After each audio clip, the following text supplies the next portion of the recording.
They showed me PvP, they showed me Arena, they showed me the next patch, they showed me how Overworld is gonna look like, and I've seen it all, and it's freaking amazing, and we're gonna talk about it. I cannot show it to you, but I can tell you everything I learned in that.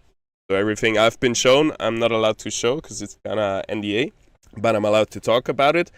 And actually my fellow influencer and streamers and YouTubers have made content about it, so we're gonna watch that. I'm gonna check it out. And first up we got Artemis right here with, I think it's more about the overworld. And then we got Scoriox right here talking about PvP. So let's watch those two videos and see what it's all about, and I can give you my input because I've also seen it, so I can explain some points where they don't go into deep into it and so on. We are going to get unique stats and alluvial leveling and finally figure out what the heck shard integrity is in the overworld. You know, one of the major perks about deciding to be a content creator is the early sneak peeks and information and, of course, sharing it with all of you. Last week, several of us were able to sit down with none other than TSG and get an early look at PvP in action, as well as chat about the overworld updates coming in the much anticipated PB3 release. Before we dive too deep into all of the good stuff, please remember that absolutely everything said here is subject to change, from augment costs to the inclusion of certain...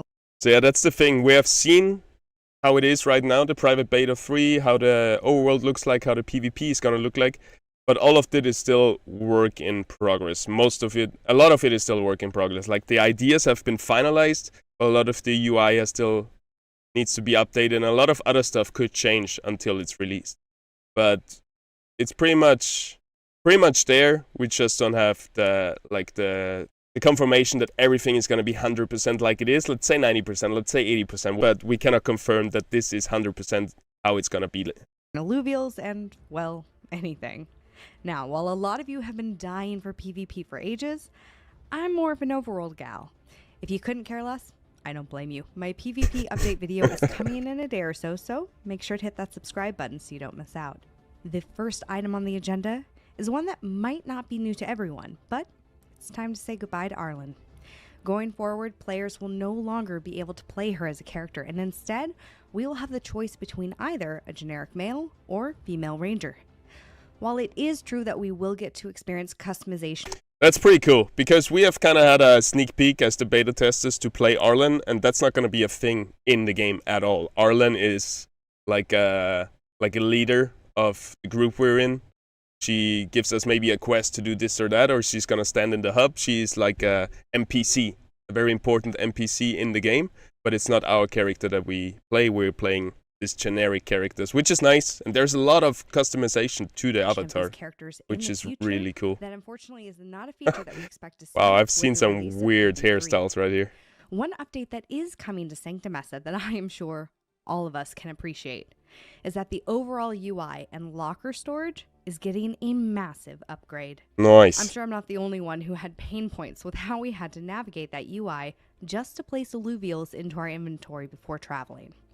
And speaking of alluvials, as with every... Yeah, that was super scuffed, where you always had to run back and forth and always have to pick up the shards, and the whole system. The team knew that it was a bit scuffed in the first edition, so they reworked that, and it's gonna be so much smoother and way more polished. Update. The team adds in just a few more new characters to whet our appetite for change and keep things interesting.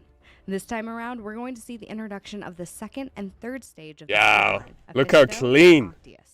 As well as the full lines of both the sloth and the water buffalo. So, if anyone's been waiting to test out that toxic trait in PvP, this could be your chance. So here we can see this guy. This is the... how do you say it? It's like the presentation table, right? Where you click on that illuvial and it's gonna show this picture where it just stands there and has some idle animations. And this looks like perfect. Like this is AAA quality. And Octius. But the other two, those are like the work in progress, how they were creating them and how they were rendering them and doing all the animations and stuff. So this is not how they look in-game. So if anyone's been waiting to test out that toxic trait in PvP, this could be your chance. One thing I wanted to touch on, this wasn't stated in our meeting, but I have my suspicions. It's no secret, it's been leaked, that there will be more drone options down the line. And it's been speculated that eventually we will have to choose our companion, similar to choosing your starter Pokemon. Each drone will supposedly have its own traits and skills that you'll be able to develop over time. Maybe a skill tree? Hopefully. Now, when we finally... Yeah, right now for skills and stuff like customizations, we have the... I don't know if it's called Augments, but we can give our Mozart Augments where you increase mining and whatever it is. But I'm really excited to have like different choices for choosing your drone. Like you choose the mining drone or the battle drone or whatever it is, and it gives you like small perks. You can really forge that deep connection with your drone, around to heading out which onto our how it first should be. run in the overworld for PB3. Whether it's with Mozart or new companion, there are a couple of updates that will make the entire experience just a tad bit quicker. The first of which is the introduction of mini and mega deposits. I can't be the only one who got impatient waiting around as you click, mine, and others have been begging for a mine. I'm pretty much used to it from other games like World of Warcraft and whatever it is. Like all the games have so long, excruciating, I can't say that word. They have really long and painful harvest animations and time you have to hit that tree till you finally get that wood. So I think that's a great addition that we have now. Mini deposits where you just harvest once and you get it. And then you have the mega deposits where you have to harvest more times like we're used to it now. Mine all option for months. Rather than a mine all option, the team has made the vast majority of deposits mini deposits, allowing you to click the mine button once and then fly off to your next task, whether it be another mine or an alluvial instance. Now, you still have to wait around if you're lucky enough to find a mega deposit, but these should hold rare ores and shards, so hopefully the extra time spent will feel worth it. Now, one thing in prior game builds that didn't ever get much love was the plants. Sure, they were pretty, you could collect them, but you couldn't do anything with them. Kind of like morphopods. So, for the most part, plants got ignored. Now, I wouldn't do that if I were you, because consumables now have a key function. And look at that. With what they're calling such a nice integrity. interface. Each time you travel into a region of the overworld, the alluvials you bring with you are contained in shards, and those shards have a certain amount of integrity. Or you can think of it as durability. Every time you use an alluvial in battle, its shard integrity will decrease by varying amounts.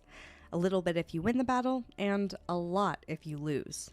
Once an alluvial shard integrity hits 0, there are only 2 ways to revive your alluvials, and that is either returning to Sancta Mesa, thus ending your run, or using the previously useless plants, the consumables, to restore the integrity to your fighting team.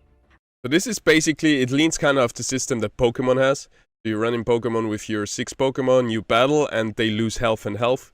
And then maybe after the 3rd battle, many of your Pokemon are like on half health. And then you have to use consumables to bring their health back to 100 so you can have a good fight again and you're not gonna lose. And because in the auto battle you can't really start the game with half health Illuvials, so that's why we have the shard integrity.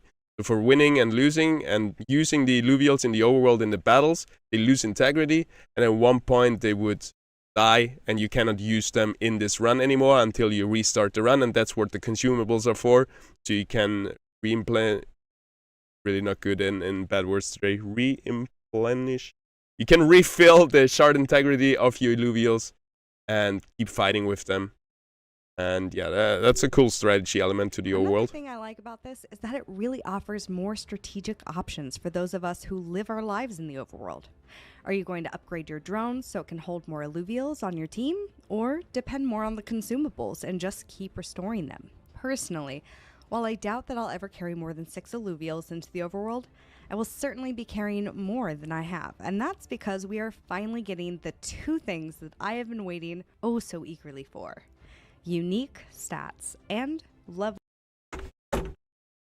of our alluvials. Now, quick note, we are not experiencing the full gameplay loop. What you catch in the overworld, no matter how rare and powerful, will, as far as I'm aware, not be usable in PvP. But still, even if we're still in private beta, how killer would it be to catch a perfect Ramfire or a Fisto?